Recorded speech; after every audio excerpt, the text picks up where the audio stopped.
What's up guys, DJ back again with another video. Today we're going to be talking about low pop, high pop, collectability and investability in low pop Pokemon cards and high pop Pokemon cards. And when we're talking about pop, we're talking about population report, obviously, and I know some people don't like me going through definitions, but I know that there is a lot of new people in this game and some people just don't know what these terms are, so I gotta, do my best to try to help other new guys as well. So just, if you're not interested in the definition, it'll take like 20 seconds, otherwise skip forward. So pretty much population report, guys, is the pop report. It's the report that PSA or Beckett or even CGC is a new grading company. I don't think their pop report's as established yet, so we're just going to focus on PSA and Beckett. So their pop reports are a report that they give us as collectors and stuff, and you can find for free on their websites of how many cards they have in their population report in regards to their grade, which card, so on and so forth. So I know I probably didn't explain that to the best of my ability, but it's how many cards they've graded of a certain card with a certain grade. All right, so for example, take this card here, right? So this is a PSA 9 Ancient Mew, all right? And there's a certain amount of this listed on PSA. Now, obviously, some people open the case and, they don't send the case back and the numbers can be a bit off by 1 or 2 or whatever like that. But for the most part, I guess, we take it as accurate as can be. So we're going to be talking about population for cards that have low pops and high pops, and whether or not you should invest in these kind of cards, if you should invest in high pop cards and low pop cards, because there are people saying, ooh, this is a low pop card, great investment, great piece. Not always the case, and same with the high pop thing. So I thought we'd go into each one and talk about why they're low pop and why they're high pop, and what can you do as an investor or as a collector to get these cards, or if you're trying to make up your mind in getting one of these cards. Just to clarify again, guys, the population report is not the entire world. Like, it's not how many of these cards exist in the world.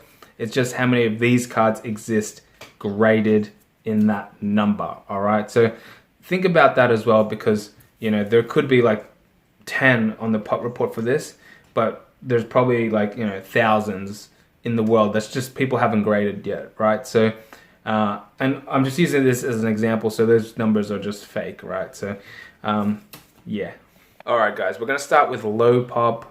The general thought is, if a card has a low pop report, it means it's rare, it's scarce, and it's hard to get, and possibly hard to grade if it's if you're talking about a certain grade.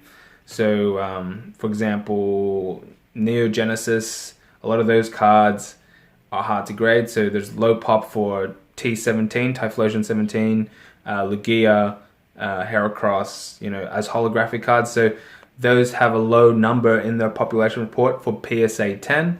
Obviously, there is plenty on the report for PSA 9s and 8s, but there's people that collect. They like that challenge to collect hard to grade cards, and high grade cards with low pops.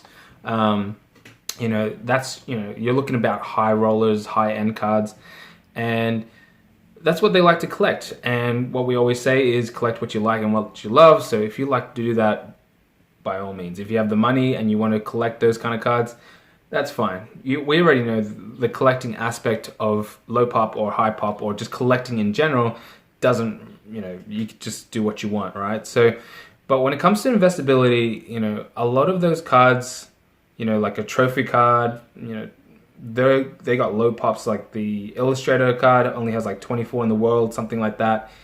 Those cards are very high priced, and there's a good chance a lot of us aren't going to be able to enter that market. It's very niche. I'd say, a lot of people wish they can get that, wish they can get a First Edition, Neo Genesis, Ligia, holographic card, PSA 10. But it's just, not doable for a lot of us that don't have that kind of capital, right? So we go for the next best thing, PSA 9s and PSA 8s, I guess. But what I'm trying to say is investability, go for these cards, invest in these cards if you have the money for it, I guess, and if that's what piques your interest. But you got to also think, as an investment piece, you want to be able to sell that card later down the track. And if you're thinking, how easy is it going to be for me to sell a $10,000 card? Chances are it's not going to be that easy. A lot of us do not have that kind of money. I know there is people out there that have it, but you got to know those people and you got to have those connections. When you see these big time YouTubers and big time sellers, they already made those connections with those sort of people, so they can move those products quite easily. For the average GI Joe, like myself, if I wanted to sell like a $3,000 card, I think I would have a little bit of a hard time. Guessing, depends on what it is, but even that, a lot of people will want it. A lot of people might like it, but they just can't afford it. So I guess there's ways around that, but you gotta think about that when you're investing in something. A lot of low pop cards are highly priced sometimes they have a good reason, like the hard to grade ones, but a lot of people use the reference, ooh, this only has a pop 1. It doesn't necessarily mean that that card is rare or scarce. It could just mean that a lot of people don't really like that Pokemon and they haven't graded it, right? So if you graded a Weedle from base set or a Caterpie or a I know I always tease these bug Pokemon, but Caterpie, Weedle, and unpopular Pokemon, common cards, not many people grade those cards. They don't see the time and they don't see the effort in it. So you look at the pop reports for those, they are quite low. And just there is plenty of those cards around. It's just people don't want to grade them. They're not worth that much. So that's why those numbers are low. So if people are saying, hey, get this Weedle, it's only pop 2. It's just well, it's pop 2 for a reason. It's also, some people say that pop report, it doesn't only stand for population, it also stands for popularity. And I guess that's a fair point. We choose what cards we want to grade. It's not PSA and Beckett and the grading companies don't choose. They just write down, all right, well, we graded another Weedle today. That's 1, 2, 3, and so on and so forth. So they aren't the ones that make these decisions. So we are the ones sending the cards. If we don't want to send Weedles, not many people will send a Weedle to get graded, right? So, or Caterpie or whatever you want to say. But, not every low pop card is rare or scarce. It's just depending on the situation. Like I said, some people a lot of us don't grade cards that, don't think there's any value. You got to pay for that grading service. So it's not worth it. If you look at energy cards, I'm sure there's a little bit, I've seen some energy cards graded, but who wants to buy an energy card, unless it completes a set of some sort and you got goals, you got collecting goals. And you got to think about that too, guys. So obviously there's two types of people in this hobby, that is collectors and investors. And the investors meant to buy stuff that they could sell to the collectors, right? So, and we're going to get into that when it comes to high pop cards, all right? So guys, high pop cards, on the flip side, a lot of people say, ooh, don't get that Charizard. It's there's so many in the pop report. There's a lot of them. Don't invest in it, right? But I kind of find that funny because, all right, yeah, there's a lot of Hidden Fates Charizards out there.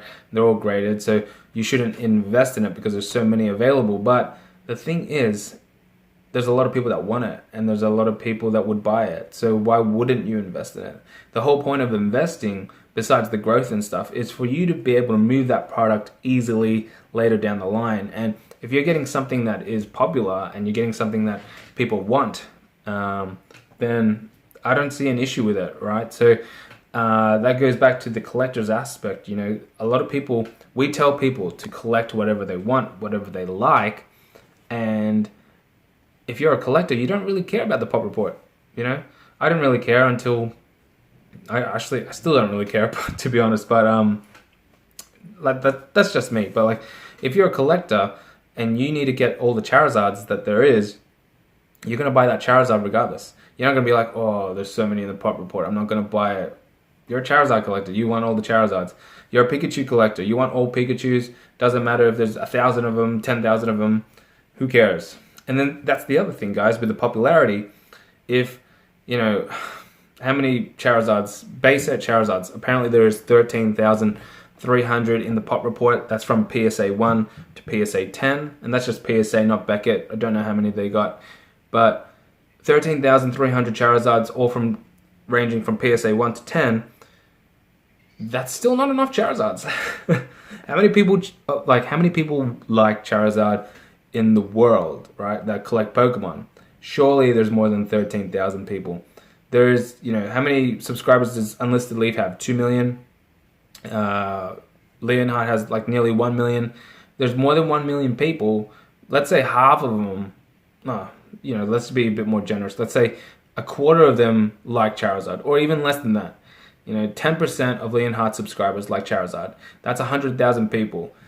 There's only 13,000 cards. So those 100,000 people is still not going to be satisfied, right?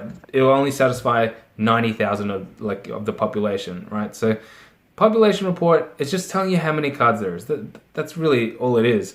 And, we like to think, oh, well, there's so many available, so therefore it affects the price. Sure, I can see that. But the thing is, if you want to invest in something, don't solely go off pop reports, right? So it's a good tool to use in general, but there's other factors that you got to factor in when you invest in these kind of things, and that includes popularity and do you think this will sell? Do you think it will grow? And you're basing those things a little bit on pop report, but not entirely out of pop report. And I see people solely just going off pops. Oh, this is a low pop. Kind of like the primes that we talked about the other day, right? So a lot of those cards are low population. There's low pops of them. But the thing is, who knows about primes and who cares? Like, in all honesty, I do like some of those primes, but if they are low pop, it doesn't make me want to invest in it anymore. Like, there could be low pop for a reason. I know they could be rare and scarce because they were a low print run, and maybe not a lot of people have it. Maybe a lot of people don't have it in good condition. But there's still plenty of Heart Gold, Soul Silver boxes out there that you can open up and maybe get a mint card or who knows, a PSA 10 card, and they could have a prime in it. But do you see what I'm saying? Like, I just don't base it solely off how many there is of a card. And I know that's the whole supply thing, right?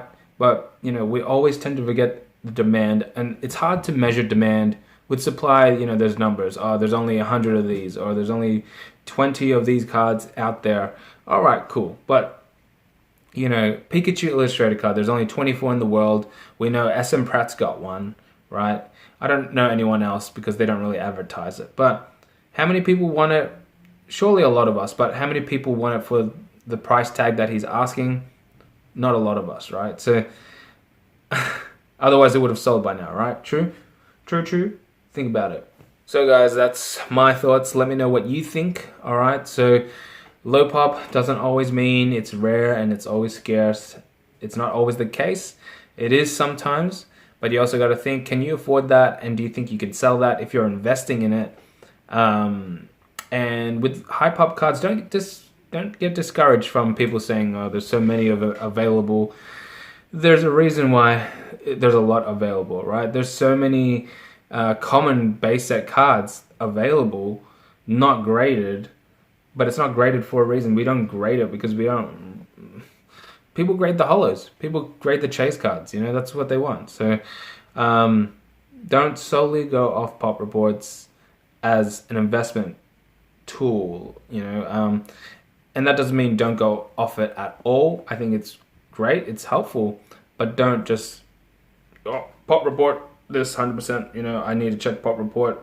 You do need to check the pop report, but don't be like, I'm not going to buy that solely because it's a high pop card or solely because it's a low pop card. It's going to be a great investment, 100%. we already know this is a big risk. You don't know, nothing's 100% in this. And that's my take on it. Let me know your thoughts. See you next time, 2 days time, 3 days time, don't know. We'll speak to Jesse again for another video, and I do need to do a 500 subscriber giveaway. So thank you to everyone who subscribed and new guys and blah, blah, blah. See you next time. Bye.